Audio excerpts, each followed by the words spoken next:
Y ahora sí estamos grabando. Hola a todos y a todas. Buenas noches, buenas tardes para las ciudades que aún no anochece. Aquí ya en Arica está oscuro.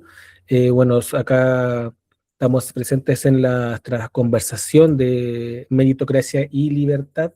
Aquí quien les habla Julián Castillo, el presidente de Conciencia Síntesis, y junto con mis compañeros que me están acompañando en la transmisión, hemos querido realizar esta charla junto con Rodrigo Rettig a raíz de que dentro de estas conversaciones de momentos como tan turbulentos y grisáceos, claroscuros que se están generando en la sociedad chilena, en el Chile de hoy, y también, ¿por qué no?, en el mundo internacional, donde emergen estas olas conservadoras y es donde hacen y deshacen lo que quieren, y ahí nos preguntamos nosotros como personas de izquierda, ¿qué podemos hacer? ¿O qué estamos haciendo mal? ¿O qué hicimos mal? ¿Cómo podemos construir, poder llegar a la clase subalterna, como lo diría Carlos Mariátegui, que a esas clases explotadas en sus diferentes dimensiones, cultural, económico, etcétera? Entonces, salta la pregunta: ¿qué debería retomar o resignificar las izquierdas? Digo las izquierdas porque sabemos que Chile tiene una aglomeración gigante de fuerzas de izquierdas en pueden haber diferencias en el fondo, también en las formas, pero siempre hay un punto en común que nos lleva a llevar al mismo cauce. Y dentro de ese mundo se habla de, bueno, menciona Rodrigo Retti, hablar de vuelta con la meritocracia, la libertad.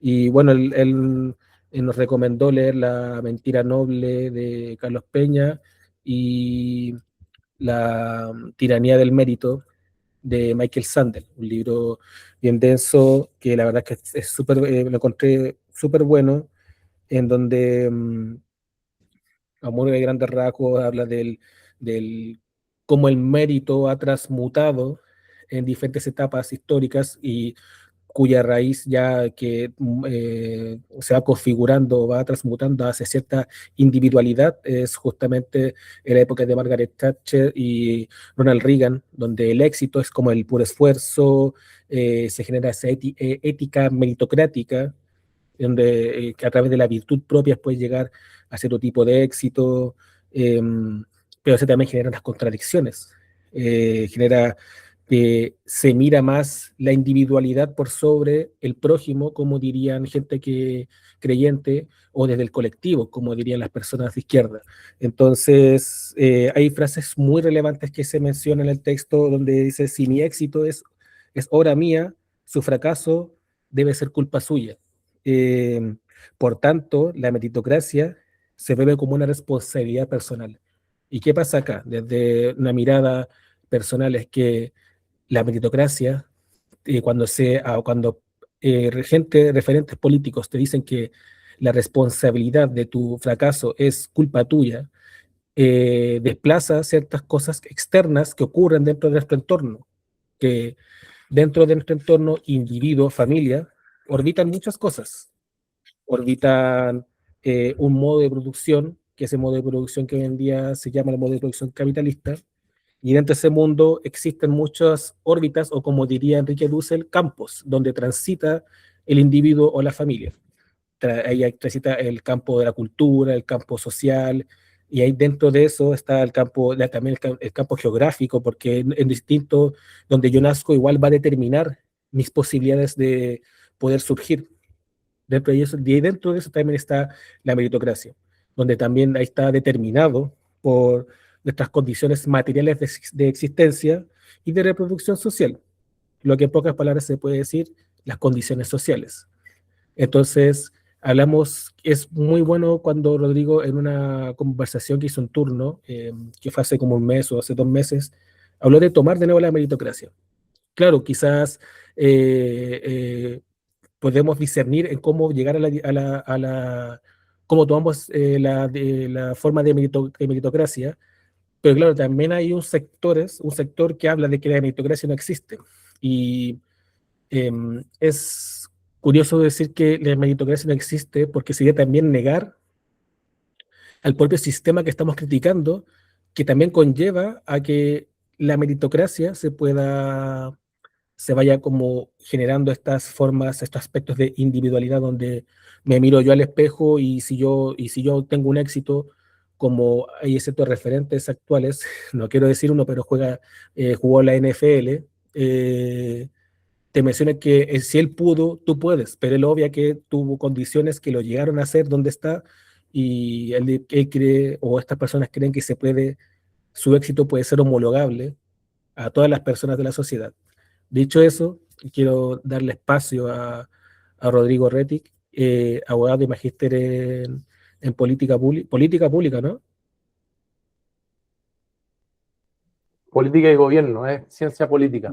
Ciencia política. Así que, Rodrigo, el espacio es tuyo y muchas gracias por tomarte el tiempo. Yo escuché los videos que hace pocos días sacaste sobre meritocracia y la verdad que lo recomiendo bastante. Eso es súper bueno que podamos resignificar desde las izquierdas estos conceptos que quizás hoy en día están olvidados dentro del espectro de las izquierdas. Gracias, Julián. Bueno, primero que todo, muchas gracias por la invitación. Y, y la gente que se ha conectado, somos como 20 personas por lo que veo. Y la presentación que voy a hacer tiene que ver con la resignificación de la palabra mérito y salir a disputar estos conceptos y marcos mentales que como narrativa la derecha se los ha apropiado cuando desde el progresismo podemos darle un sentido completo a estas palabras tan importantes. Voy a compartir pantalla. Nunca lo he hecho desde Meet. Me avisa, Julián, si se está viendo bien, ¿ok? Elige lo que quiere compartir con Google Meet, toda la pantalla.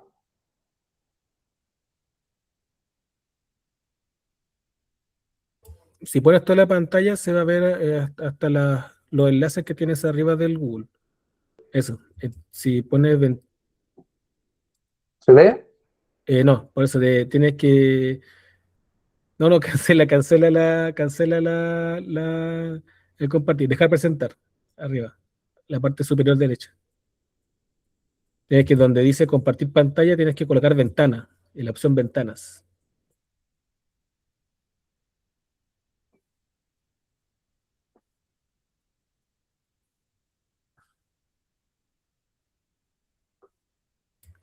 Ahí sí. ¿Ahí? Ahí sí. Ya, me largo. Bueno, la presentación ¿se ve bien en la pantalla completa usted? Solo se ve como no has colocado como en modo presentación, solamente se ve como el PowerPoint y las diapositivas que están abajo, como en el inicio.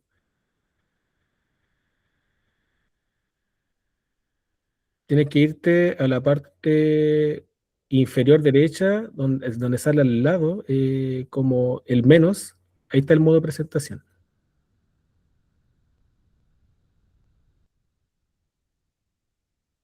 El tercer, cuarto, el tres, cuatro, el quinto dibujo que está abajo de la mano derecha, tienes que pincharlo. El siguiente, pero no veo tu dedo. Donde dice notas abajo, tienes que irte al cuarto dibujo. Ese. ¿Se Ahí ve sí. ahí? Ahí sí. Ya, perdón. ¿Se ve, me confirma entonces que se ve completa la pantalla? Sí. Yo por lo menos lo veo. No sé si los chicos que están viendo pueden dar un dedo para arriba. Yo no estoy viendo la cámara, así que estoy viendo solo mi pantalla completa. ¿Me confirmas para iniciar, cierto? Yo lo estoy viendo. Ya, bueno. Se ve. Ya, listo. Ok, lo invito a visitar mi canal de YouTube, donde en la parte inferior derecha de la pantalla se ve el logo. Hice un canal porque todos los reels que subo o que subía hasta hace 5 días atrás, podía hablar 1 o 2 minutos en temas que requieren una comprensión mayor. Así que la idea es subir un tema que la persona se interese y si quiere ver el tema completo se puede ir al canal de YouTube. Bien, iniciamos esta presentación con una imagen que se refiere a los impuestos Y la pregunta que ven a la derecha es, ¿qué sienten al ver esta imagen? ¿Sienten que los impuestos son una carga? ¿Sienten que los impuestos son un robo? ¿Sienten que los impuestos son un costo? ¿Sienten que los impuestos son una herramienta? ¿Qué es lo que sienten al ver la imagen de los impuestos? Y la verdad que en Chile y en general en el mundo, desde la aparición de las ultraderechas, los impuestos se ven como carga y como castigo. Y eso se llama marco mental. Y el marco mental es aquello que reemplaza la reflexión política. No estoy diciendo que sea algo malo, estoy dando un juicio descriptivo, no normativo. Cuando yo digo un juicio descriptivo es describir tal cual es. Un juicio normativo es lo que a mí me gustaría que fuera. Ejemplo, con fútbol. Me encantaría que la Católica fuera el equipo más grande de Chile. Ese es un juicio normativo, ¿ok? Pero descriptivamente es Colo-Colo el equipo más grande de Chile. Yo descriptivamente les estoy diciendo que el marco mental imperante en materia impositiva es carga-castigo. Si nosotros logramos dar vuelta al marco mental, toda la discusión se va a promover desde una esfera distinta. Y la política, uno piensa que es, uno como los más reflexivos pensamos que el mejor argumento gana, que la mejor posición va a ganar, que tiene un marco conceptual, una teoría, una hipótesis más fundada en evidencia, va a ser premiado con los votos cuando eso no es así. El marco mental es el que manda. Las posiciones de las personas son emocionales movidas por el marco mental. Y toda esta charla apunta a cambiar un marco mental. Ahí ustedes ven dos imágenes. Una es de recién, hace un par de semanas, y la otra es de una foto de Javier Milei que ocurrió hace un tiempo atrás. Kast busca poner fin a los sorteos, presenta proyecto para cambiar el SAE y volver a seleccionar alumnos por mérito. Javier Milei dice, el que está en contra del mérito es menos que mediocre. Yo no voy a discutir si el mérito importa en esta presentación, porque sí importa. Lo que voy a discutir es qué nos exige creer de verdad si creemos en el mérito. Y para introducirlo en este tema, la primera pregunta es, ¿qué diablos entendemos por mérito? Y el mérito es merecer en función de las propias decisiones. Si algo escapa a mi control, no puedo decir que lo merezco, ni tampoco que no lo merezco. Antes de hablar de impuestos, entonces, antes de hablar de desigualdad social y económica, antes de hablar del rol del Estado, acordemos esta definición. Y si esta definición, que recuerdo, mérito es igual a merecer en función de las propias decisiones, les parece incorrecta, toda esta charla va a fracasar. Pero me parece que todo el mundo, antes de entrar a lo que yo voy a decir, personas de derecha, personas de izquierda, personas que no les gusta la política, van a estar de acuerdo en la definición de mérito. Merecer en función de las propias decisiones. Si yo decido estudiar más, voy a merecer más. Si yo decido trabajar más, voy a merecer más. Si yo decido estudiar un magíster, un doctorado, etcétera, voy a merecer más. Me levanto más temprano, merezco más. ¿Se entiende? Y si entendemos la definición anterior y estamos de acuerdo con ella, que creo que nadie va a estar en desacuerdo con ella, ¿alguien cree que una persona merece algo por aquello que nunca decidió?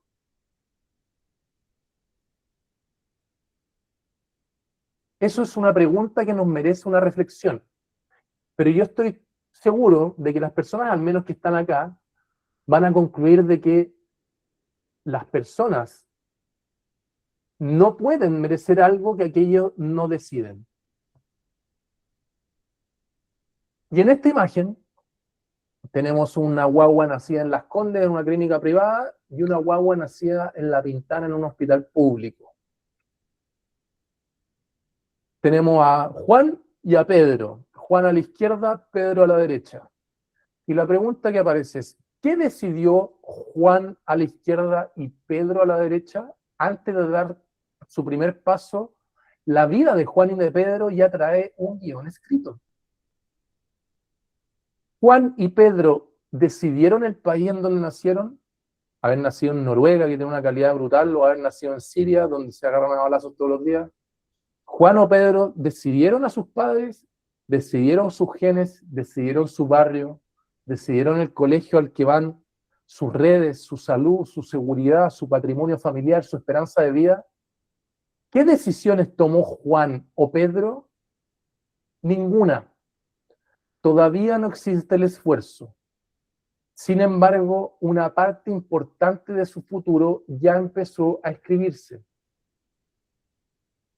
Entonces, la primera decisión verdaderamente nuestra ocurre bastante después de que la vida ya tomó muchas decisiones por nosotros. Y quien quiera pensar que el niño de la Pintana puede llegar a Las Condes con esfuerzo, tiene razón.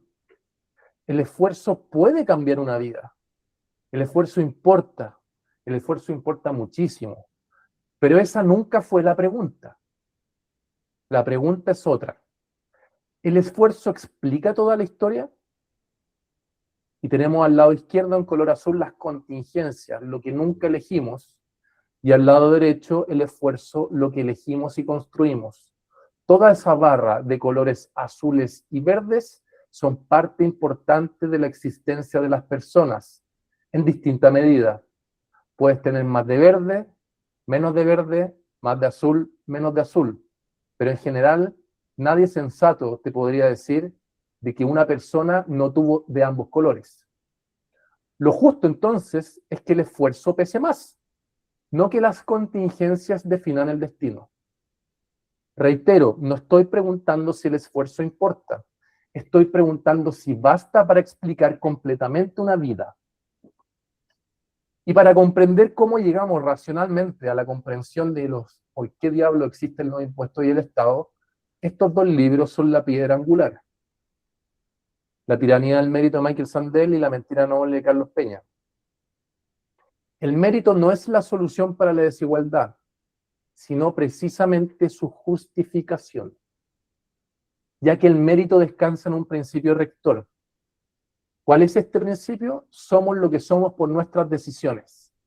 Cada uno debiera merecer o no merecer en cuanto decide. Recuerden la pregunta inicial, pero no lo que escapa a su control.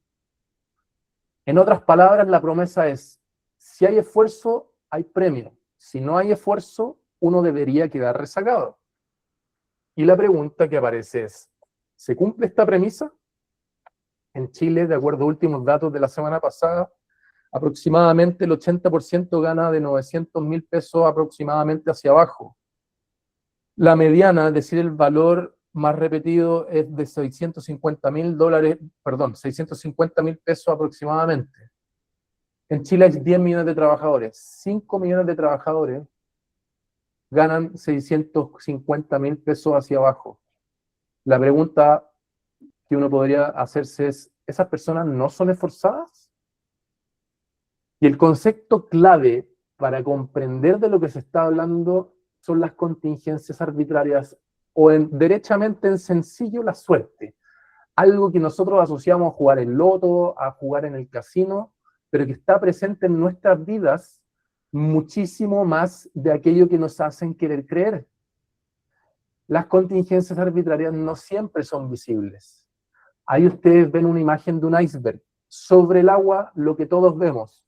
Esfuerzo, horas de estudio, disciplina, talento, perseverancia. Bajo el agua, lo que casi nunca vemos. Y lo que un sector político, no sé si por dolo o por negligencia o por no saber, por intereses económicos, no te hace ver. El profesor que creyó en ti, la recomendación de un amigo, tener una abuela que te cuidó si no tuviste papás, haber nacido con buena salud mental, haber tenido tus dos papás o ninguno, no haber tenido que trabajar a los 15 años y salir del colegio, que tus papás supieran cómo entrar a la universidad, tener redes familiares, haber conocido a la persona correcta, que alguien te diera una oportunidad, haber nacido extrovertido, haber tenido autoestima, haber crecido en una casa donde estudiar era normal, no haber vivido situaciones de violencia o abuso, haber tenido acceso a salud y tratamientos. La mayoría de las contingencias que cambian una vida nunca aparecen en el currículum, están debajo del agua en esta imagen del iceberg.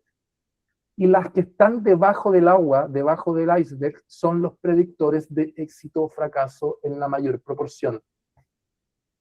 Entonces el mérito es una moneda de dos caras. La invitación desde el progresismo es a tomar esta narrativa, apropiarse de la palabra mérito, pero explicar que es una moneda de 500 pesos, donde está cara y donde está sello. Hay una cara que es la negativa que se debe tener presente y que lo deseable es que los sectores de gente pudiente, la gente con plata en Chile y en el mundo, no le estamos diciendo que ellos no son esforzados, le estamos diciendo que deben tener presente el papel o rol de la suerte en el lugar en el que están. Bueno, esto da para todo, pero lo deseable es que la gente de más altos recursos se haga esta pregunta y tenga presente esa cara de la moneda. Y que también la gente del sector pudiente y la gente de sectores no pudientes tengan presente la cara positiva del mérito, que se debe promover.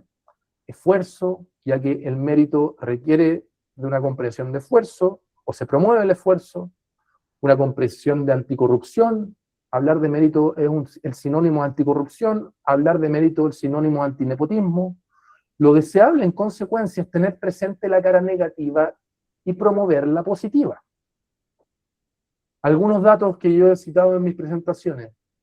Usama Bilal, investigador de la Universidad de Drexel, en un estudio publicado en The Lancet en el año 2019, concluye que una mujer nacida en la comuna del sector poniente de Santiago vive 18 años menos que una mujer que nació en Las Condes. 18 años menos por el solo hecho de nacer en una comuna del sector poniente de Santiago, independiente el esfuerzo que haga. Evidentemente puede haber una mujer o un hombre del sector de Pudahuel que con su esfuerzo llega a Las Condes. Pero la pregunta no es si uno llega, la pregunta es qué probabilidad hay que si yo tomo 100, 90, 50 lleguen. OCDE 2018, en Chile hacen falta 6 generaciones para salir de la pobreza. PNUD 2017, análisis de 50 apellidos de prestigio profesional en Chile, ninguno mapuche. Seth Zimmerman, economista de la Universidad de Yale, para tener éxito en Chile se deben dar condiciones copulativas. Es decir, usted tiene estas dos condiciones y da lo mismo que usted sea un holgazán, haya pasado todo con 4 y no mueva un dedo en su vida. Si usted estudió en uno de 8 colegios con mensualidades de $1.000 aproximadamente, si usted estudió Derecho e Ingeniería Comercial en la Católica o la Chile, usted tiene su seguro en un 99,9% asegurado. Reitero, independiente si es un patán o no. Estoy caricaturizando un poco el argumento, ¿eh? Evidentemente para haber salido egresado del colegio y para haber estudiado Derecho Comercial en la Católica o la Chile, el tipo hizo esfuerzo. Pero estoy tratando de llevar el argumento a la semi-caricaturización para que se entienda. Aquí ustedes tienen un gráfico de la diferencia en la supervivencia en cáncer de colon según aseguramiento en Chile. La línea azul es ISAPRE, la línea que sigue media naranja, las Fuerzas Armadas, de ahí viene FONASA, D, C, B y A, verde, rojo, morado y como rojo oscuro veo el último. Los grupos A y B, que son los de menos recursos, se caracterizan por ser los de menores recursos, como dije. A mayor pobreza, mayor carga de enfermedad, más años perdidos prematuramente y mayor mortalidad. O sea, si tú estás en FONASA en grupo A o B, independiente cómo seas en la vida, de forzado o no, vas a tener una probabilidad mucho mayor de tener cáncer colorectal. Y aquí la invitación es a tener honestidad intelectual, sobre todo a la gente que vive en los sectores más acomodados de la sociedad. ¿Por qué? Porque cuando nosotros olvidamos una de las dos caras del mérito y decimos, todo lo logré yo, entonces estoy donde estoy porque lo merezco, la conclusión en el punto 3 es que quien no llegó, probablemente voy a pensar que no hizo lo suficiente. Recordemos la frase clásica que se oye en el debate público: el pobre es pobre porque es flojo. 4. Si yo pienso de esta forma, y yo creo que la mayoría de los sectores acomodados piensan de esta forma, desaparece la gratitud, desaparece la humildad, desaparece la empatía, y se produce un efecto corrosivo de las sociedades que se llama arrogancia meritocrática, cuando confundimos el resultado con el punto de partida. Entonces los ganadores creen que están en la cima solo por su mérito, los ganadores piensan que los que no están carecen de mérito, y eso produce desinterés en el otro, genera personas sin empatía, erosiona el sentido de deuda con la comunidad y afecta en nosotros. ¿Qué es lo que sale del horno si yo meto todos esos ingredientes en un plato y lo meto al horno y prendo el horno y lo pongo en 500 grados? Lo que aparece evidentemente es una apreciación, un marco mental atentatorio contra el Estado y contra los impuestos.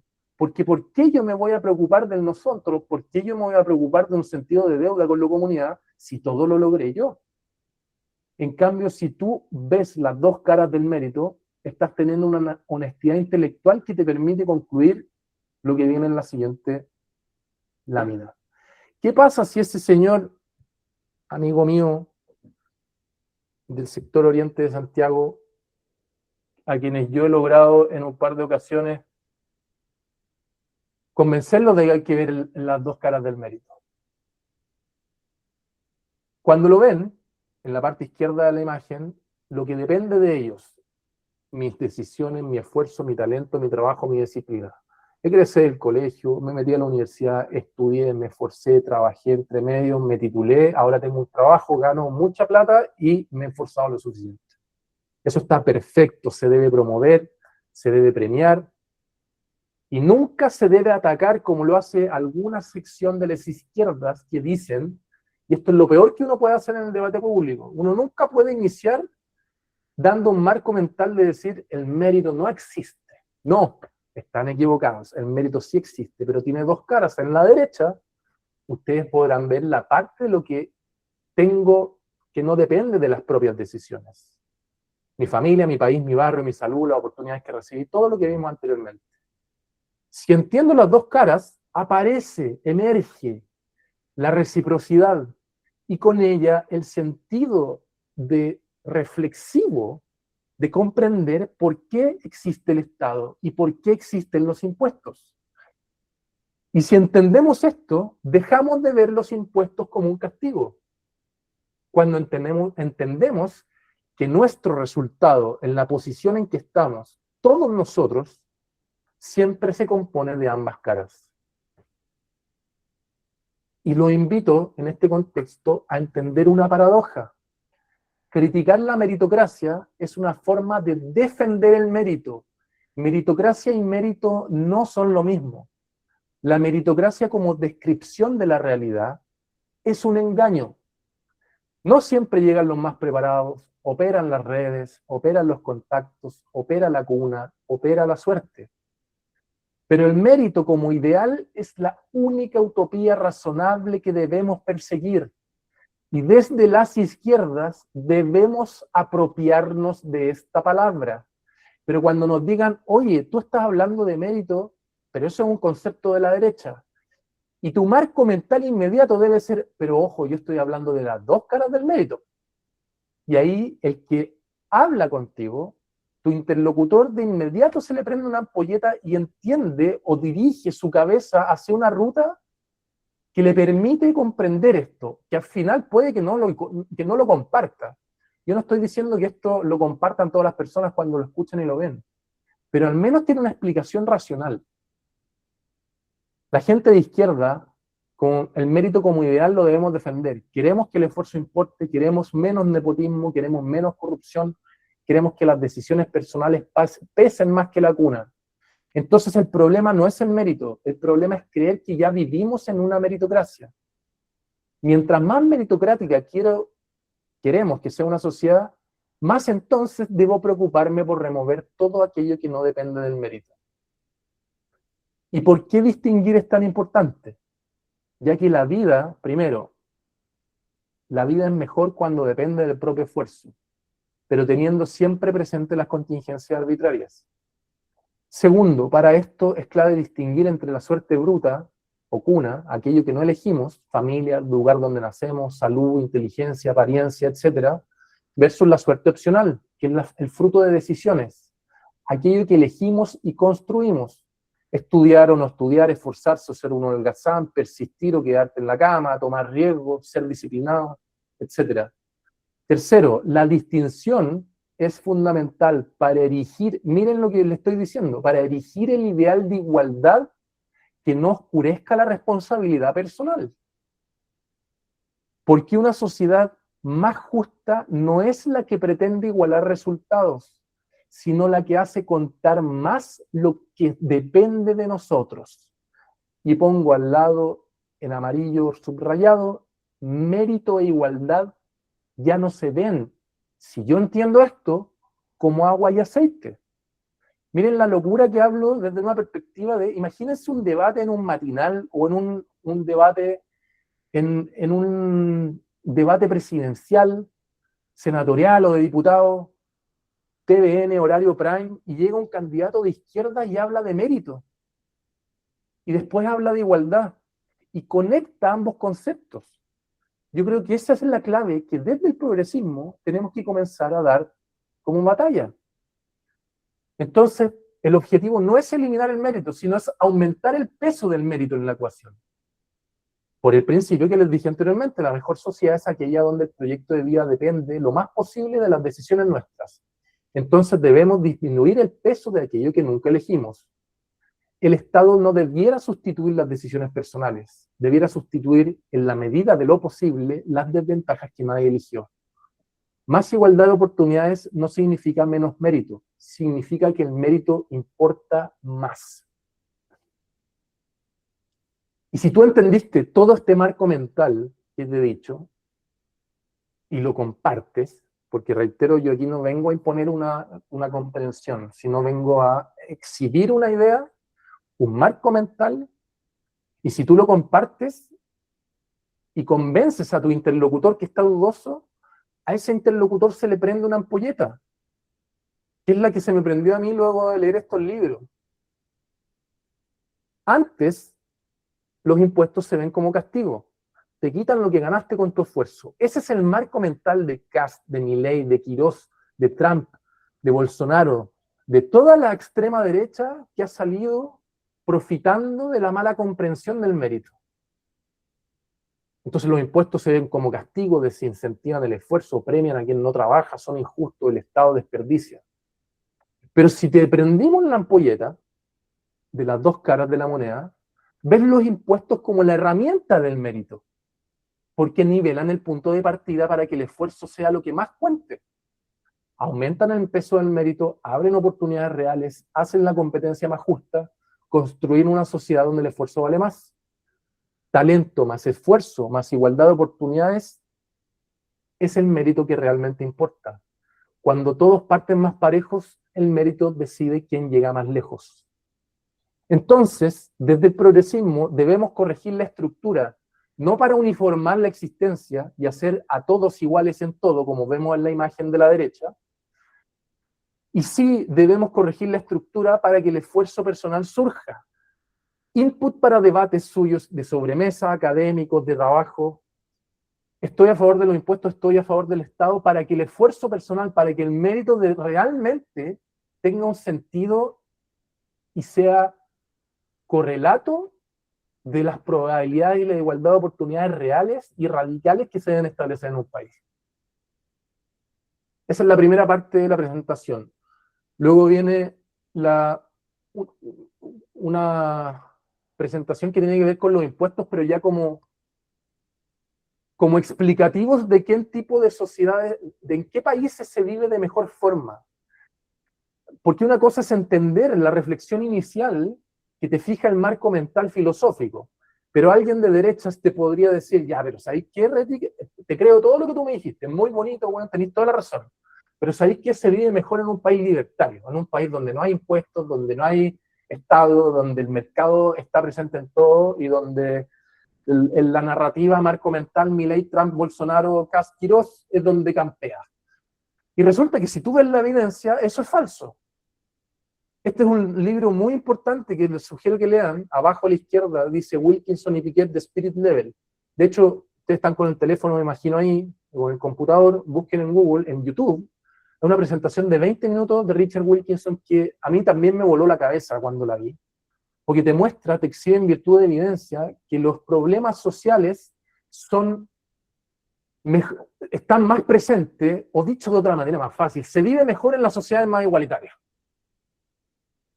En este gráfico, ustedes ven que los países más igualitarios son los que están más abajo a la izquierda, los países menos igualitarios son los que están más arriba a la derecha. De la Champions League, evidentemente aquí no está África, bueno, no, o el sudeste asiático, ahí está la Champions League, que es donde nosotros ya jugamos. Chile ya está en la Champions League.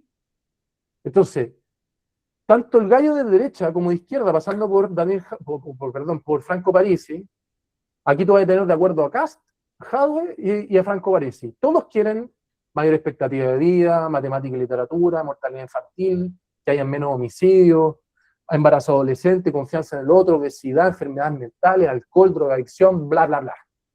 Todos hablan de eso y todos quieren mejorar eso. Bueno, ¿dónde diablos ocurre que se vive mejor? Y en los países más igualitarios. Si yo entiendo racionalmente y filosóficamente el existir de los impuestos en virtud de la primera parte de la presentación, y además yo le sumo lo siguiente, es que te digo que la época dorada del capitalismo, esta es una segunda idea, o más que idea, evidencia que a mí me voló la mente también. Ustedes ahí tienen un gráfico de World Inequality Lab, en donde se exhibe la tasa de impuestos sobre la renta a los más ricos, de sobre $200.000 hacia arriba. La época dorada del capitalismo, entiendan lo que estoy diciendo, queridos auditores. La época dorada de la derecha fue con ideas de izquierda. ¿Me entienden la locura de esta comprensión? La época dorada de hacer plata, que fue entre el 50, el 73, el 75, coincidió con la matriz de evidencia filosófica y de política pública y de presencia estatal más grande de la historia de la humanidad en Occidente. ¿Los impuestos afectan siempre el crecimiento? Ustedes ven el periodo de 1500 hasta el 2001, por periodo, 1500, 1820, 1820, 1870, etc. El crecimiento económico, el eje vertical, de 0 a 6, el eje horizontal son los periodos analizados. Entre el 50 y el 73, que es donde están los impuestos más altos, y esto no es tan solo, ojo, no es tan solo el impuesto sobre la renta a los más ricos. Ustedes pregúntenle a Google y pónganle IA.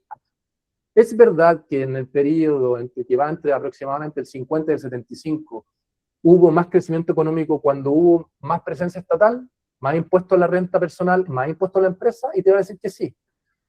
Cuando más creció el mundo fue con ideas progresistas. Un dubitativo de derecha te podría decir el Plan Marshall. El Plan Marshall es lo que hizo Estados Unidos para recomponer Europa después de la Segunda Guerra Mundial, donde pasó mucha plata. Pero solo funcionó del 48 al 52 y significó un más 0,3% del Producto Interno Bruto. Ahí está la fuente, Madison del año 2002.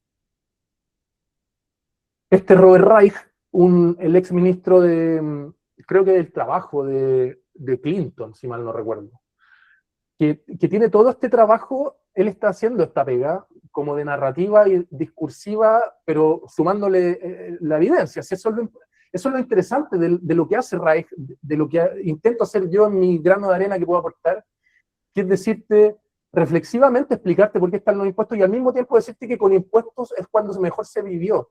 Y aquí, ojo, no quiero decir una relación causal. Yo no estoy diciendo que con más impuestos hay más crecimiento. Robert Reich tampoco te dice eso. Robert Reich no está afirmando causalmente que si tú tienes impuestos altos, tú vas a crecer económicamente más.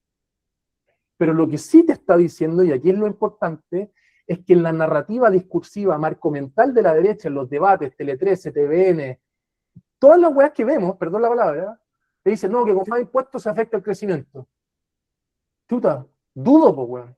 Dudo, por toda esta evidencia que te estoy mostrando. Si tú me planteas como, porque ellos, ahí Ahí está la honestidad intelectual mía de Robert Reich y no la de ellos, porque él y yo no estamos afirmando relación causal con más impuestos hay más crecimiento, pero ellos sí te afirman como relación causal con más impuestos hay menos crecimiento. Y resulta que la realidad no es así. Este es un estudio que se ha promovido bastante, sobre todo en la discusión de la reforma tributaria de Kast, ha salido harto en Twitter, bueno, en fin. ¿Sirvieron de algo 50 años de bajada de impuestos a los más ricos? Las sospechadas consecuencias de la teoría del goteo. Bueno, los efectos fueron cercanos a cero. Un estudio que se publicó en la Oxford Academics de unos autores que se llaman Julian Lindbergh y David Hope de la London School of Economics. ¿Qué es la ley de Wagner? La ley de Wagner es una ley económica que indica que, a grandes rasgos, de que a mayor crecimiento usted debería cobrar más impuestos. Evolución de la carga tributaria y del PIB. Chile está tan contaminado de neoliberalismo, de marco teórico, de marco normativo, de narrativa antiestado, que nosotros no cumplimos con esto. Bueno, después de esta mega reforma tributaria menos vamos a cumplir. Pero si usted ve a España, Portugal, Corea del Sur, Uruguay y Chile, que son países que en general uno se puede comparar, usted tiene columna más grande carga tributaria y tiene 1990-2023, PIB nominal 1990-2023. ¿Se cumple la ley de Wagner en España, Portugal, Corea del Sur, Uruguay y Chile? Es decir, a medida que usted iba teniendo mayor PIB, iba cobrando más impuestos como la ley de Wagner te dice de que debería hacerse. España, 1990, 31% de carga tributaria, 2023, 38, más 7. Portugal, 26, 37, más 11. Corea del Sur, 18, 32, más 14. Uruguay, 18, 19, 27, 28, más 8, más 9. Chile, 17, 20, 21. Ahora vamos a bajar probablemente 19 y nos vamos a quedar en 20. Chile, entre más 3 y más 4, entre el 90 y el 2023, cuando nuestros países comparables, más 7, más 11, más 14, más 8, más 9. Todos esos países aumentaron fuertemente su PIB entre 1990 y 2023, 2024. Sin embargo, salvo Chile, todos también expandieron de manera importante su carga tributaria. Y ojo, que Chile creció mucho más rápido que el tamaño relativo de su estado. Crecimiento del PIB, la última columna de la derecha, al final, España, el crecimiento del PIB más 3,7 veces, Portugal 4,9, Corea del Sur 5,6, Uruguay 8,3, Chile 9,4. ¿Por qué se produce entonces de que en Chile no cumplimos con esta ley? Porque usted tiene ahí la Tercera, el Mercurio, la Sofofa, Canal 13, Megavisión, la Universidad Católica. Usted habla algo de un poquito más dispuesto, Cuba, Corea del Norte, Venezuela, y ese es un marco mental instalado que Chile está profundamente contaminado. Usted aquí tiene la fuente del libro La olla común de Jorge Atria, donde se muestra la variación de la carga tributaria en relación al Producto Interno Bruto. No ha variado nada. El 90, 16,8 vaya a ser el 2023, 20. Este es más decidor incluso que la tabla anterior. No estamos cumpliendo con lo que deberíamos cumplir si queremos llegar a disputar los 10, los 15 primeros lugares de la Champions League. En analogía futbolera, en la Champions juegan 48 equipos, 42. En la OCDE hay como 42, 45 países. Chile está en el lugar 42, 40, pero si quiere llegar al top 15, tiene que hacer lo que estamos haciendo. O sea, perdón, lo que estoy diciendo. Veamos a Chile. Recuerden que esta tabla deben verla como contraposición a la relación causal de las derechas. Más impuestos afectan siempre el crecimiento. Veamos Chile entre el 2002 y el 2013. Si esa tesis fuera correcta, cada vez que se subió el impuesto a la empresa deberíamos haber crecido menos.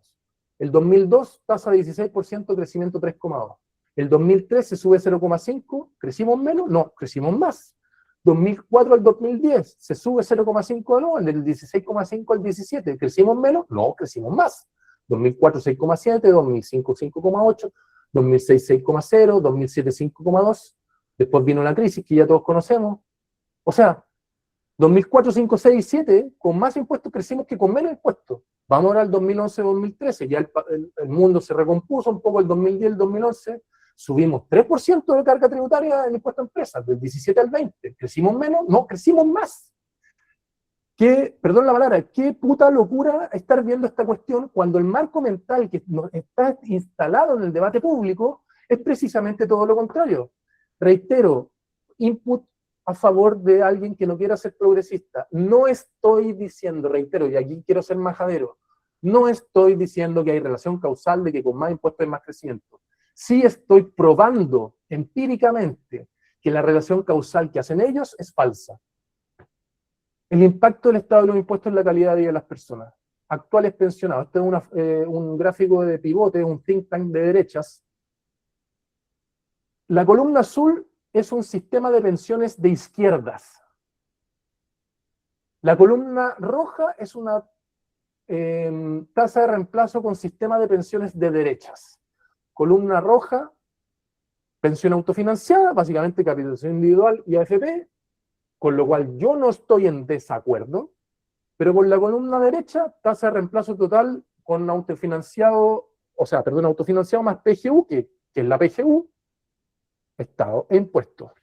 Pero miren la locura de probar esto.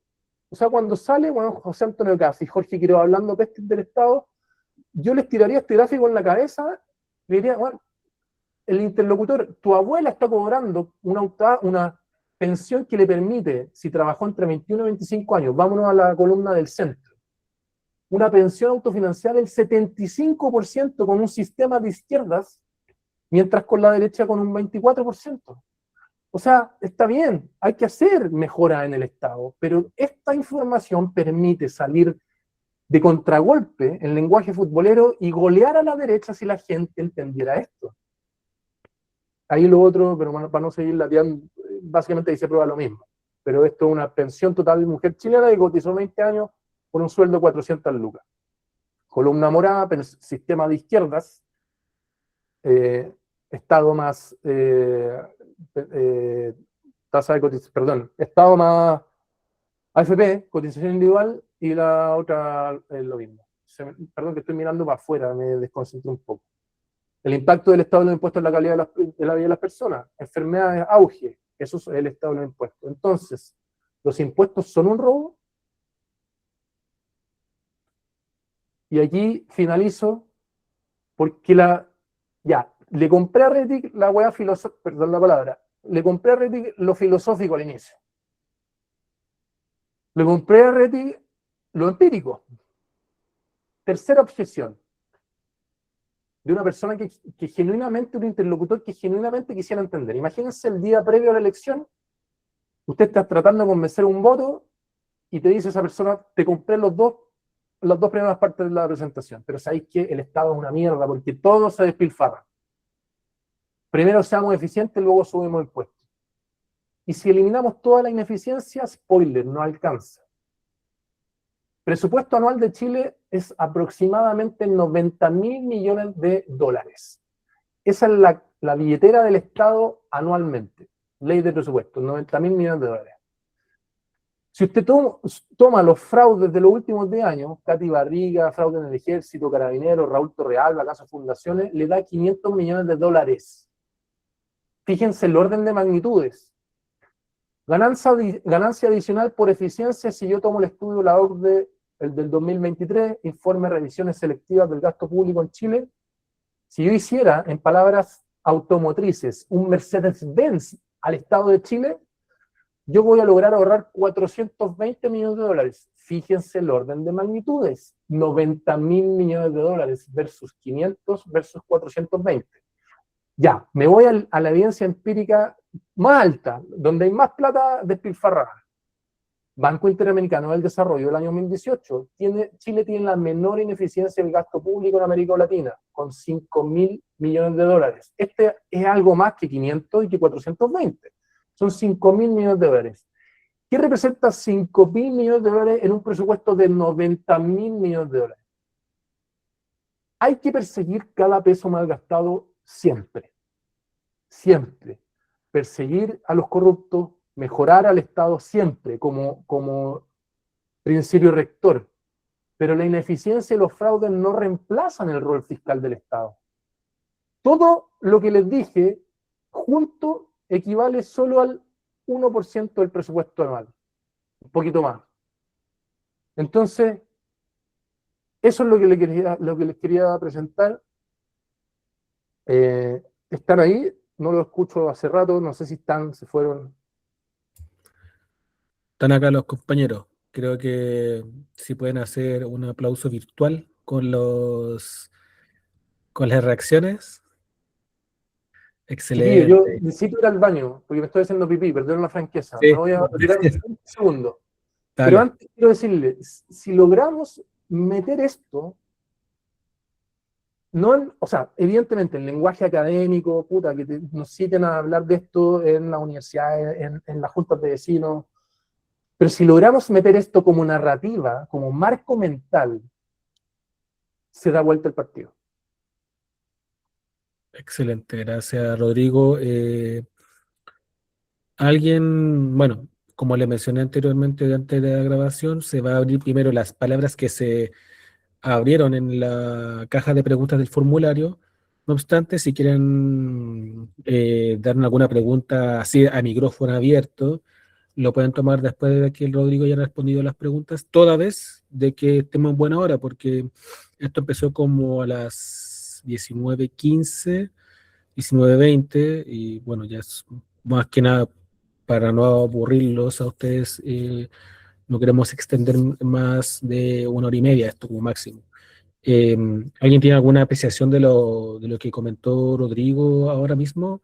¿Alguna acotación, comentario? Tengan la total libertad de decirlo, de expresarse ahora mismo. Aprovechan de que Rodrigo fue Ya, el baño. Puta que llegó rápido. Ya, no me laven las manos.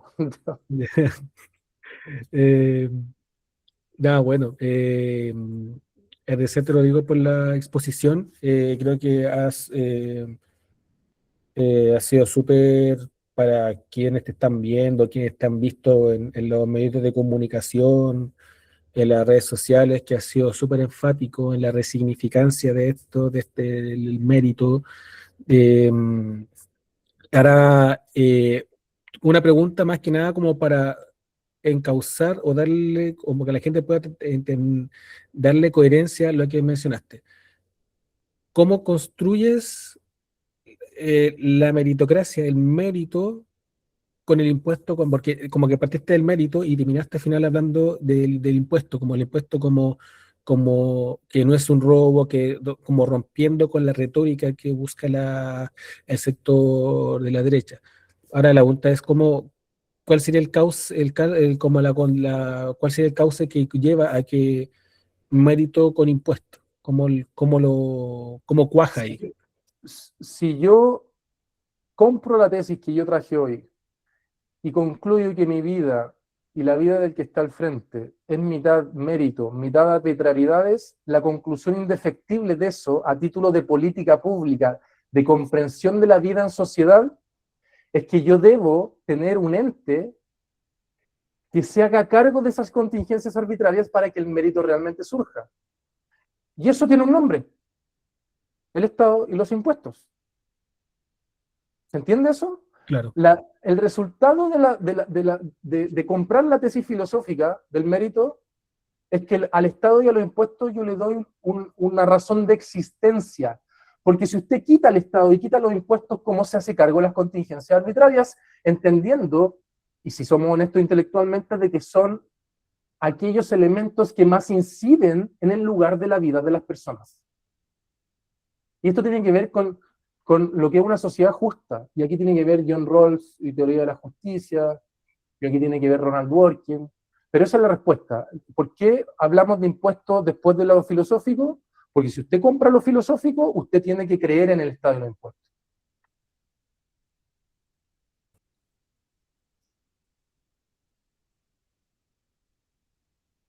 Está silenciado, Julián. Jacqueline pregunta, ¿cómo lo hacemos con la educación desde los niños? Reconocer el mérito y la meritocracia. Una pregunta igual como desde el ámbito educativo o igual también un punto filosófico. No sé si puede responder eso. O sea, yo creo que a los niños hay que no hay peor cosa que irse contra el mérito, que es algo que creo que quedó claro en la presentación. No hay peor cosa que aquel político que dice, no, el mérito no existe. Hay que explicarlo, hay que promoverlo. A los niños hay que decirles que se deben esforzar. O sea, es obvio, yo tengo 2 hijos y les digo todos los días que se tienen que esforzar. Pero la otra parte es sumamente importante. El marco mental de que el asunto no se agota solo en el esfuerzo. Y ahí aparecen las contingencias arbitrarias. Perfecto. Antes de darle la palabra a Jorge Figueroa, hablaste como del periodo de entre 1950 y 1973, justo ese periodo donde es el segundo gobierno de Carlos Ibáñez del Campo y él instala lo que sería el estado de bienestar en Chile, donde empieza el estado más industrializado, empieza a instalar empresas. Yo recomiendo mucho este libro que se llama Desarrollo y Desigualdad en Chile, parte del año 1850 hasta 2009, por Javier Rodríguez Weber, y hace también una revisión historiográfica de cómo se va desarrollando la desigualdad, y justamente también habla un poco de esto indirectamente, no directamente, explícitamente sobre el mérito, pero sí es lo que muestra un poco como las consecuencias del Chile de hoy a través de la desigualdad. Eh, Jorge Figueroa, dale. Hola, hola, no sé si se me escucha bien. Sí, sí. Bueno, agradecer por las palabras de Rodrigo y por la presentación. Quería como acotar un tema que era sobre los 4 capitales que nos presenta Bourdieu, sobre de cómo funciona la sociedad y el individuo dentro de este marco. Por ejemplo, Bourdieu dice que está el capital económico, el social, el cultural y el simbólico. Y en ese sentido, Bourdieu como que rompe un poco con este esquema de la meritocracia al decir un poco igual como que, como decía Rodrigo, nosotros cuando tenemos un título, a veces no es el mejor o el más preparado el que consigue el trabajo, sino también podríamos llevarlo ahí también, como lo dice Bourdieu, también está el capital cultural, el simbólico, donde los pitutos, el contacto también es muy fundamental en la sociedad en la que vivimos. Entonces, para darle una vuelta al asunto, porque como que todavía tengo muchas dudas respecto como al punto, es como cómo mirar el concepto de meritocracia en donde la cancha obviamente no está nivelada. Entonces, es como se me hace difícil un poco como enlazar los puntos, tomando como referencia los 4 capitales que menciona Bourdieu en su libro, y como con lo que dice Rodrigo, porque al final y al cabo como que hay un punto en el cual no solamente el título te va a dar una mejor vida, sino que hay otros fundamentos. Y también, y aparte, punto y aparte, de agradecer también a Rodrigo, porque yo creo que es fundamental la batalla cultural, y creo que Rodrigo cumple un valor súper importante en la batalla cultural dentro de los medios, y le agradezco por eso, porque en verdad es fundamental esa batalla que da todos los días en los medios de comunicación y en las redes sociales. Gracias, Jorge, por tu último comentario. Lo valoro mucho.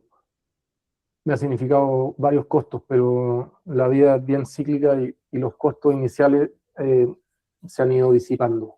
Y la verdad que a mí me importa mucho despertar la conciencia de la gente, bueno, porque creo que independiente que son cosas densas, pero al menos el que escucha se queda con el bicho. O sea, le dice, puta, algo de lo que dice este gallo me está haciendo sentido.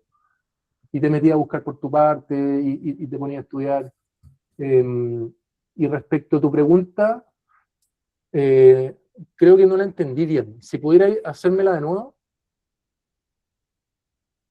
Que a partir como de estos 4 capitales o sea, de estos 4 capitales, el simbólico, el económico, el cultural, que propone Bourdieu, en donde él, una de las principales críticas que hace es como a la meritocracia, porque la meritocracia sería efectiva en una sociedad donde la cancha está pareja, pero Claro, vivimos en una claro. sociedad capitalista en donde la cancha no está pareja, como lo hemos visto sobre todo en la sociedad chilena. Entonces, ¿cómo cómo nosotros como izquierda, podríamos llamarlo así, cómo batallamos con eso cuando, por ejemplo, ya llevando a lo más concreto y no tanto a lo sociológico, es como, por ejemplo, un cabro en una población, lamentablemente, no quiere estudiar una carrera porque ve que aun teniendo un título, no va a encontrar trabajo porque el pituto es más fuerte que el título.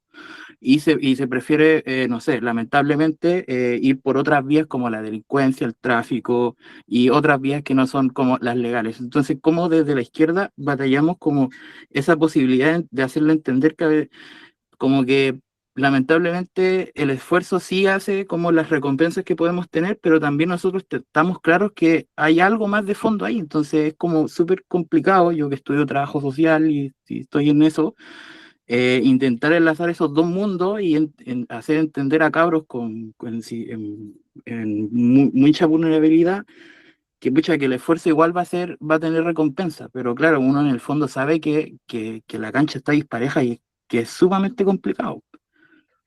O sea, comparto totalmente, es re fuerte quizás lo que voy a concluir, pero o parto de otra forma, nunca hay que dejar de intentar informar, entregar herramientas, entregar recursos y traer como si estuviéramos tirando una cuerda a la gente que está a puertas de entrar a la delincuencia o que están ahí. Nunca hay que dejar esa batalla, siempre hay que intentarlo. Pero claro, pues si tú veías al 50% de los trabajadores en Chile que ganan 650 lucas, la mediana para abajo, 5 millones, y vendiendo pito en la esquina se va a ganar 1,5 al mes, pero es evidente que se va a ir para el otro lado. Y la única forma, en los países que juegan ya en las ligas mayores, de lograr que nadie quede atrás, es con Estado fuerte, rol presente, impuestos justos y progresivos. Y aquí yo hago una declaración de intenciones de ajedrez político en el sentido siguiente. Yo no me voy a ir contra el mérito porque el mérito existe como discurso, narrativa, marco mental, y tampoco contra el capitalismo.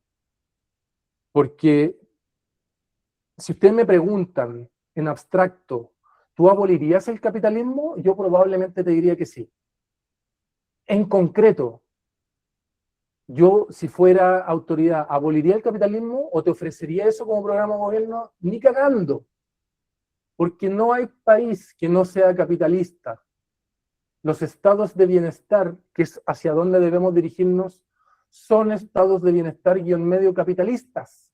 Lo que no son es neoliberales. Y la distinción entre capitalismo y neoliberalismo es otro destape mental. No es lo mismo, y uno, como centro izquierda, que soy yo al menos, yo estoy contra el neoliberalismo, pero no contra el capitalismo, no porque esté enamorado del capitalismo, sino porque en un aspecto de ajedrez político hay que elegir las batallas que se dan.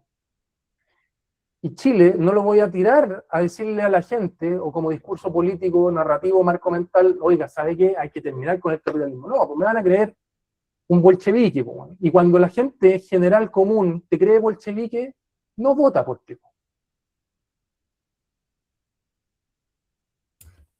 Perfecto. Raimundo. ¿Aló, se me escucha? Sí, sí. Hola, buenas noches. Primero que todo, igual muchas gracias, Rick, por lo que hablaste, todo el tema este de la meritocracia. Pero yo te quería hacer una pregunta sobre, ya más a lo práctico. No sé, yo me tuve que salir un rato de la reunión, pero quería saber cómo en hechos prácticos, si por ejemplo en algún momento uno podría llegar al poder y decir, ya, estas son las vías para que todo, para que la meritocracia sirva realmente. ¿Cuál sería el primer paso que uno debería hacer para, onda, como en tema de implementar, no sé, cierto tipo de programa para, no sé, la educación, así? Esa, como lo práctico.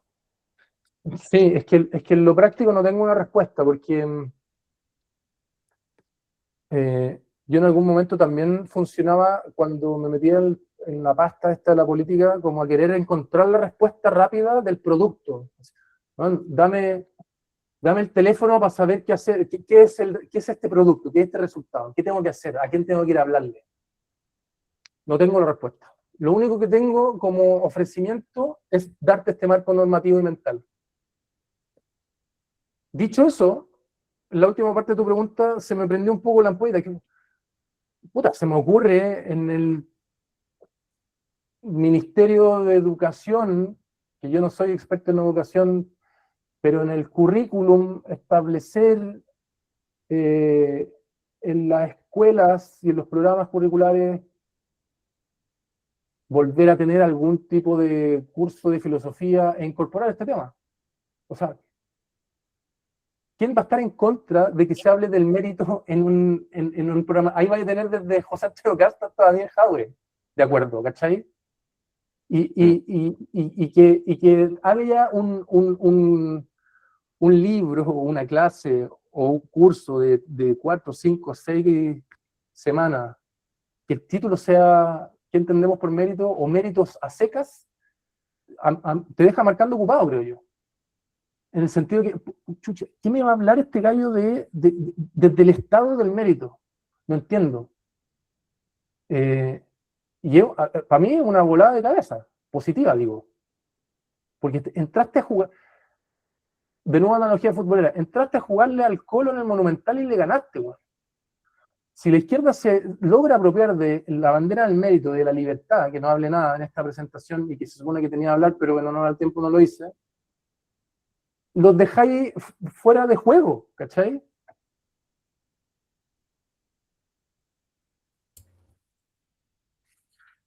Jacqueline. Hola, Rodrigo. Aquí yo, tu fan. Hola, Jacqueline, ¿cómo estás? ¿Tú fuiste a la universidad? Sí, estuve ahí. Sí, me acuerdo de ti. Gusto Sí. verte.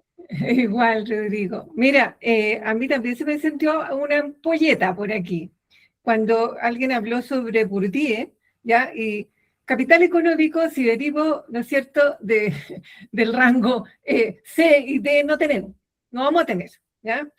Por lo tanto, tampoco vamos a tener capital social, que el capital social es la red de contactos, no es número de contactos, son los contactos correctos, donde puedo hacer algo.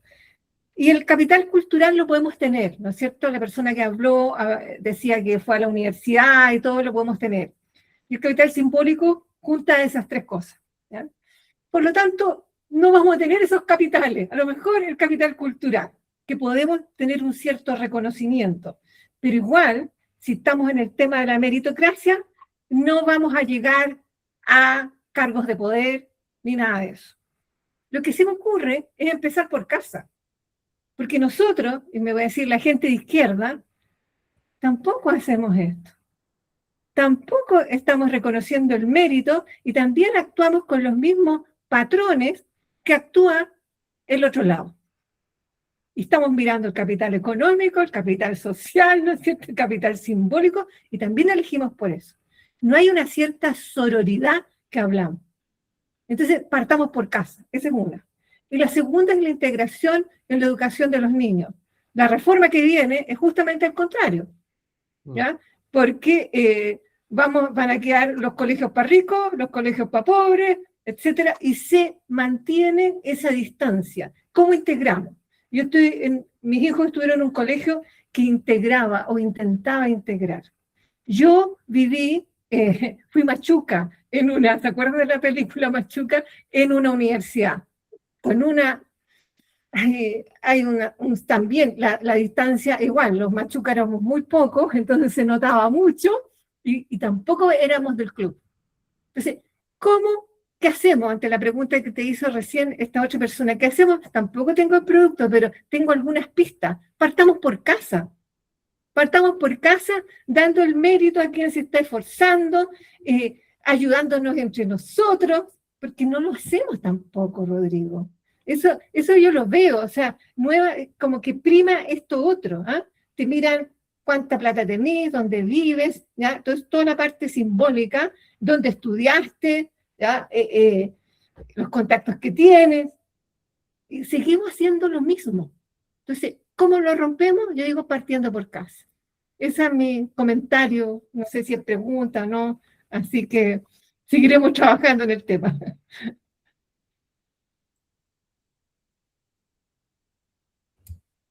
Estás muteado, parece, Rodrigo.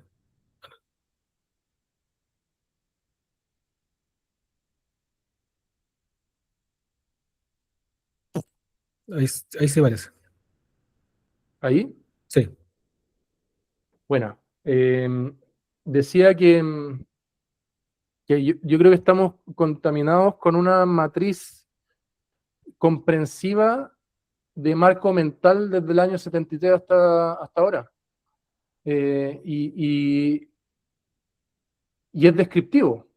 O sea, la forma de comprensión de la sociedad en donde solo una cara se ve y se olvidan las contingencias arbitrarias es la manera en que se ha logrado instalar el neoliberalismo en Chile. Esto es una doctrina filosófica inyectada. Se te cortó ahí.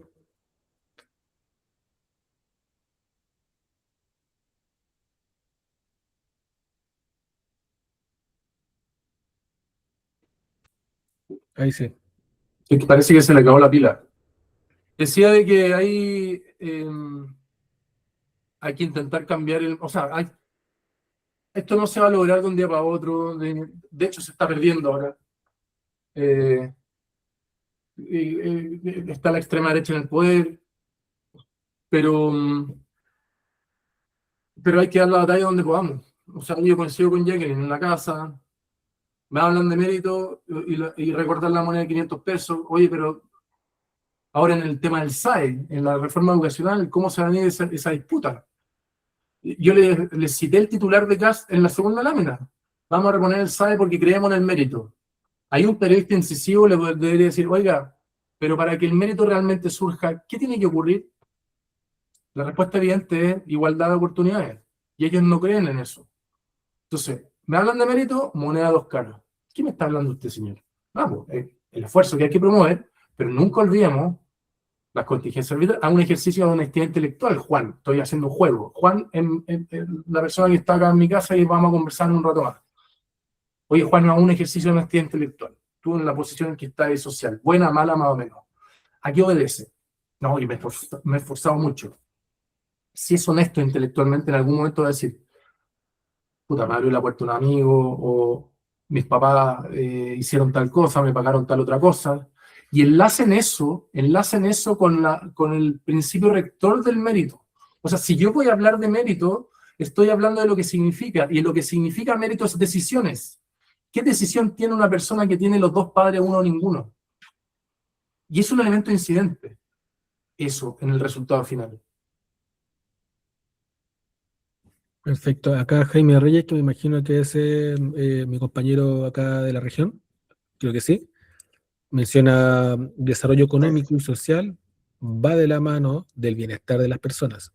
Pero ¿por qué se generan tantos cesantes ilustrados? ¿Por qué economía no absorbe jóvenes profesionales que hacen un esfuerzo en ir adelante? Claro, me imagino que se refiere a los jóvenes que se esfuerzan, estudian, y claro, terminan haciendo trabajos informales, o lo que ocurre hoy en día, que hay carreras sobreexplotadas que después de egresar se frustran porque están trabajando en Uber, están trabajando en Rappi, o trabajan en estas empresas transnacionales y ven que el fruto que le mencionaron en este periodo eh, del desarrollo del modo de producción, dicen que estudia y te puede ir eventualmente bien, pero sucede que en la actualidad un porcentaje de jóvenes no ocurre eso. Es buena la pregunta, no tengo una respuesta directa tampoco. Pero yo creo profundamente en que el rol del Estado y las cargas impositivas justas, progresivas, cosa que en Chile no cumplimos y menos vamos a cumplir en este gobierno, ¿no? Son aquellos que permiten mejores sociedades, donde se vive mejor. Si esta es otra cuestión que, no sé si estoy siendo muy simplista o qué, pero cuando yo me pasé de la derecha a la izquierda, una de las razones fue ver 3 años de mi vida estudiando sistemas y países y decir, bueno, estos 10 es donde mejor se vive, que tienen en común mercados libres y estados muy grandes. ¿Y llegaron a ser ricos para tener estados grandes? No, tampoco, otra mentira. Entonces, no hay que inventar la rueda. Aquí tampoco se trata de crear una forma de país que no existe. Hay que copiar a los Real Madrid, a los Barcelona, a los Bayern München de la Champions League. Esos son Alemania, Noruega, Finlandia. No hicieron redistribución una vez que eran ricos. Eso es falso. Y puedo hacer una presentación con otras láminas. En YouTube hay, de hecho, en el capítulo 2, que se llama ¿Cómo me fui de la derecha a la izquierda?, está esa información. Cómo el mito de llegaron a ser ricos y luego redistribuyeron. No, eso es falso. No es así. Ya, mira, voy a partir con unas preguntas que llegaron en la caja del formulario. Son varias, pero voy a sintetizar algunas que justamente, aprovechando que metiste este tema, me preguntaron acá, más que una pregunta, es una invitación a Rodrigo Rettig a profundizar en los porqués de su tránsito de la derecha a la izquierda. Ya vimos su respuesta para la galería, entre comillas, cuando dijo, porque me puse a estudiar. Claro, se refiere a la entrevista que te hicieron, no me acuerdo en dónde, punto, en un mundo en que el mérito, comillas, muy mal entendido en Chile, cierra comillas, es de los valores más importantes socialmente hablando. Es necesario desvincular el mérito con la derecha, asociación muy frecuente en este país. Sí, no desvincularlo. Si la derecha tiene toda la legitimidad y validez de hablar de mérito. El punto es el marco mental. El marco mental es la cancha donde se juega el partido de la comprensión de la palabra. Nosotros que nos gusta la política somos un 1% de la población. El 99% restante se levanta para trabajar, para hacer plata y piensa en política el día anterior a votar y ve el reel rápido. El marco mental es el del mérito derecha, es una cara. Por eso José Antonio Kast va a salir a decir ahora que va a eliminar la tómbola porque quiere que valga el mérito. Ustedes después de esta conversación están mucho mejor preparados para salir a decirle, bueno, ¿qué entiende usted por mérito? No, el esfuerzo. Bueno, ¿y dónde quedan las contingencias arbitrarias? Ya, acá hay otra pregunta que creo que es súper relevante, porque yo creo que es el cuestionamiento constante que se hace la gente de las izquierdas. Esta última hace referencia especialmente a lo que al menos yo percibo. Es un gran problema. ¿Cómo presentar las ideas y el error del rival sin que termine siendo un pseudo, comillas, sin filtros, donde los argumentos y la razón son desplazados por las caricaturización y las falacias? Y claro, ¿por qué me hace sentido? Porque es muy probable que este video no tenga las mismas visitas que quizás tenga un video de esos programas que no los quiero nombrar porque me da vergüenza nombrarlo. Pero claro, genera eso, que las conversaciones como estas que tienen un contenido más profundo, quizás, y que incluso no tienen un lenguaje denso, pero quizás pueden causar cierta lata al oyente. Al que está cita en el metro, al que anda en el bus, al que anda en colectivo, en el micro, y genera lata. Entonces, a raíz de esa pregunta, yo creo que igual está súper atingente si es que tienes como la respuesta, porque tú siempre has dicho constantemente que hay que apelar como a la discusión de la razón, más Sí. que enfrentarse al lado B, que es el griterío, la altisonancia, etcétera.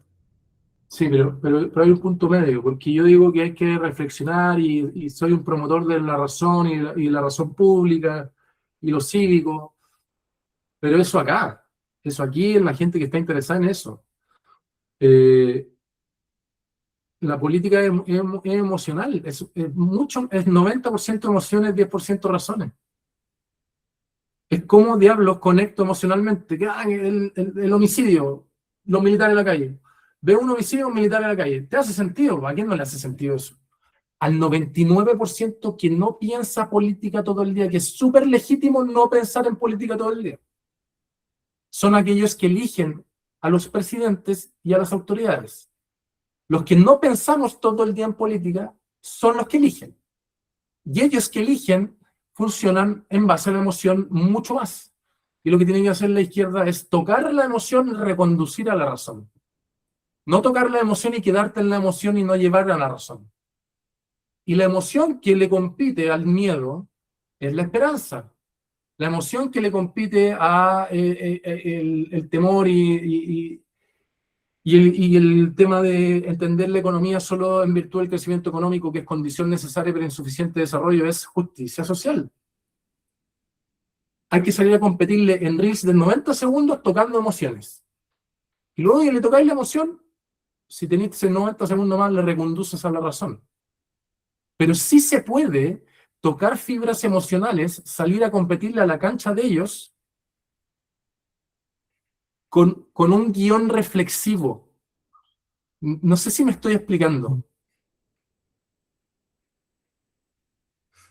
Ya, perfecto. Sí, no, pues por lo menos yo entendí. Ya, y la última es ¿cómo podemos hacer frente a la nueva ola de gobiernos populistas de extrema derecha y cómo podríamos actuar para recuperar la credibilidad del progresismo que se ha perdido en los sectores populares? Para esto, recomiendo que vean una charla que hicimos al influencer, no sé si se puede decir influencer, pero no se considera así, se llama El Fundido, que es de Argentina. Y él habla un poco de eso, que las extremas derechas, o bueno, en el caso de Argentina, se dio porque, claro, Milei justamente apeló al mérito, al esfuérzate tú, porque el Estado no te tiene que dar nada. Tú tienes que ser responsable de tus actos, de las acciones y las consecuencias que ocurran. Y claro, ¿qué pasó? Que en esa época el kirchnerismo daba excesivamente subsidios, incluso daba hasta, menciona que se daban subsidios hasta para que tú vayas a estudiar. Es decir, que te dan un bono para que tú vayas al colegio. Entonces, y él menciona igual que eso igual está mal, porque no puede haber como que el Estado esté como 100% en todas las acciones y movimientos que tú haces en la sociedad. ¿Ya? Pero bueno, eso más que nada como un punto aparte, entonces te dejo a ti la pregunta, Rodrigo. Yo Y tú creo viviste que en carne propia. Argentina es un caso especial y que excede la ola de la ultraderecha. Argentina, no sé, un país que está podrido desde su cimiento en el sentido del rol del Estado, porque efectivamente se despilfarró mucha plata y, y no sabría qué más decirte a ese respecto de Argentina.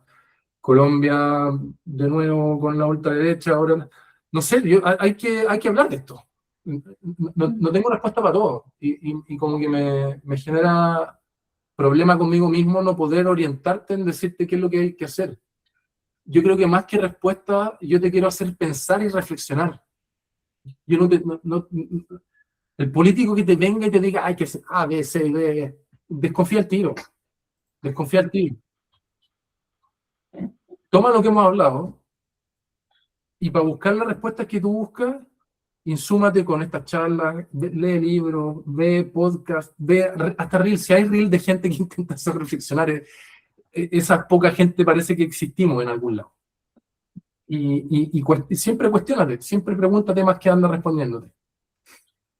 Hay un autor que yo sigo harto, que me gusta, y que falleció hace un poco, Juan Íñigo Carrera, y siempre dice que a cada pregunta, una pregunta no puede cerrarse con una respuesta, sino que se pregunta, en consecuencia tú previamente responderle, se plantean más preguntas, que es como prácticamente un proceso dialéctico que no tiene fin, y que si tú respondes a esa pregunta completamente es porque no la respondiste. Claro. ¿Jacqueline? Sí, no, lo último es que de verdad creo que estas conversaciones son para provocarte, para seguir pensando, y pensar significa hacerse preguntas, no significa tener respuestas. Y gozar de eso, gozar de tener preguntas, y porque en este mundo lo único que queremos es tener respuestas rápidas, que todo sea rápido y se haga de inmediato. Me gatilló lo siguiente: distinguir en términos comunicacionales, cosas que podríamos hacer. Meritocracia, igualdad de desigualdad. Es sinónimo de desigualdad. Si empezamos a gatillar que la meritocracia es sinónimo de desigualdad, sucede una emocionalidad que tiene que ver con la incomodidad, la molestia, la rabia. Y esa podría ser una emocionalidad interesante para trabajar el tema de la meritocracia e instalarlo en conversaciones con lenguaje simple. Porque si no, la persona, como tú dices, Rodrigo, la que vota, no se detiene a pensar. Y te digo, y eso no tiene que ver con lo que decía aquí la persona del capital cultural. Son personas que han ido a la universidad y cuando ven la ley de vándalos dicen que es bueno. Y después cuando se preguntan, y le hago 2 preguntas, ay, tienes razón, de veras, ¿a quién va a perjudicar? Pero tenemos esa impulsividad de contestar. Entonces, ¿cómo disfrutar de las preguntas? Y aquí pongo esto arriba de la mesa. Meritocracia, sinónimo de desigualdad. ¿Qué pasa si hacemos una estrategia comunicacional que vaya por ahí y que se hagan preguntas? Bueno, eso ya, no molesto más. Sí, Gracias, Jackie. Grande, en, Jackie. Me has en seguido torno a por esa alguna pregunta, charla, así que valoro mucho tu presencia el día de hoy. en torno a esa pregunta justo como del qué hacer, yo creo que esa discusión justamente sirve para esto. Yo creo que no nos da como dijo Rodrigo, nos da la respuesta, pero sí nos permite plantearnos las preguntas de ante estas preguntas, cómo yo lo voy a resolver, o lo voy a plantear ser una persona que no tiende a ver este tipo de conversaciones. Después cualquier persona de la calle, yo que trabajo con vecinos, el vecino como que no está metido en política, es súper pragmático. El vecino te vota París y Kast y te puede votar una persona, un concejal o un diputado que puede ser de izquierda, porque ellos no ven, esos flujos, esos clivajes políticos. Ellos lo ven acorde a su necesidad, a su momento determinado, y te dicen, pues tengo este problema, ¿cómo lo puedo resolver? ¿Quién me da ciertas garantías? Y esas garantías salen expresadas a través de las emociones, ¿me entienden?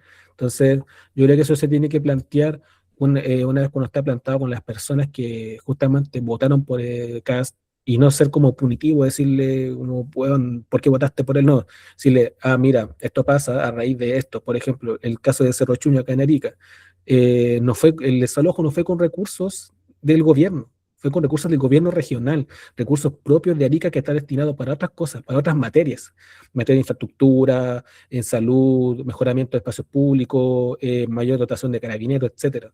Pero no, pues dijeron, no, este recurso lo vamos a usar para el desalojo de Kast, para cumplirle su programa político. ¿Por qué? Porque el gobernador regional es aliado político de Kast. Entonces, y eso tú tienes que conversarlo con el vecino, que se manifieste porque ellos probablemente no saben esa información. Y como no lo saben, claro, se van a quedar con lo que ven a primera vista, y claro, ven el desalojo, ven el bulldozer sacando la tierra, rompiendo las casas, y dicen, muy bien. Pero después se Sí. preguntan, ¿por qué te preguntan por qué mi plaza no está construida? Y la respuesta está dentro de eso, y ahí se genera ese tipo de desigualdades, etcétera. Yo creo que hay 2 cosas también. La primera, los progresistas están en desigualdad de condiciones porque hay una frase que se repite mucho, pero soluciones fáciles a problemas complejos. Robo de auto, portonazo, vale. Solución fácil a problema complejo. Pero le hace sentido a la gente. Entonces, estamos en desigualdad de condiciones y eso hay que asumirlo y meterlo en la juguera para ser más directo en cómo decir las cosas. O para mostrar la alternativa de una forma igualmente directa. Ejemplo, ¿usted quiere bala delincuente? Bueno, muéstrame dónde se vive así. Muéstrame un lugar del mundo en donde la militar en la calle, bala delincuente muerto, es donde se vive mejor. No existe. Ya te pueden decir El Salvador, que efectivamente Bukele bajó los delitos, si es que uno le crea una dictadura. Si es que uno le crea una dictadura, los datos de una dictadura. Pero el costo de la dictadura es la democracia. Y el ciudadano, ya te puede salir un machucas contreras que te diga, me da lo mismo, quiero dictadura. Ya, ok, y ahí perdiste. Pero tú dile, ¿vale delincuente? Muéstrame dónde. No hay lugar. El Salvador, el costo que usted pretende asumir es la pérdida de la democracia. Chuta. Y el otro dato empírico, o sea, los lugares en que mejor se vive desde una perspectiva de seguridad son democracias o democracias plenas, no son regímenes autoritarios. Entonces, más democracia, no menos. Bueno, en fin, tanto por hablar. Loreto, la última y cerramos. Loreto, levantaste la mano.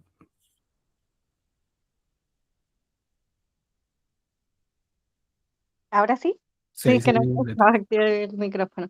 Buenas noches, compañero. Buenas noches, Rodrigo. Un placer. No Ya. Bueno, yo me gustó mucho el taller.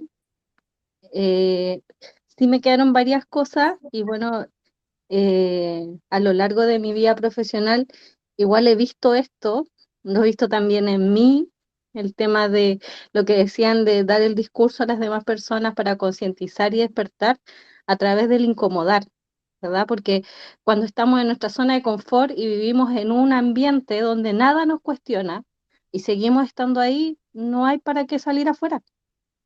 Y este sistema que nos tienen es en base al miedo, o sea, si nos arriesgamos, perdemos. Entonces, ¿para qué voy a salir afuera si el ambiente es tan hostil? Mejor me quedo aquí, me quedo en lo cómodo. Pero no todas las experiencias han sido así y sí puedo dar fe de lo que han dicho, es muy real, porque igual he tenido que trabajar con muchas empresas, emprendedores y en el lado social también con muchas mujeres. Y ese ha sido como el impulso para que ellas salieran o esas personas salieran de ahí, desde la incomodidad, desde concientizar y hacerse la pregunta. Yo le decía, pero ¿por qué usted no puede? Si ella lo logró, ¿por qué usted no puede? No, es que ella tiene, pero inténtelo, inténtelo. ¿Qué pierde? En intentar no pierde nada. Y no es pérdida porque aprendió algo nuevo.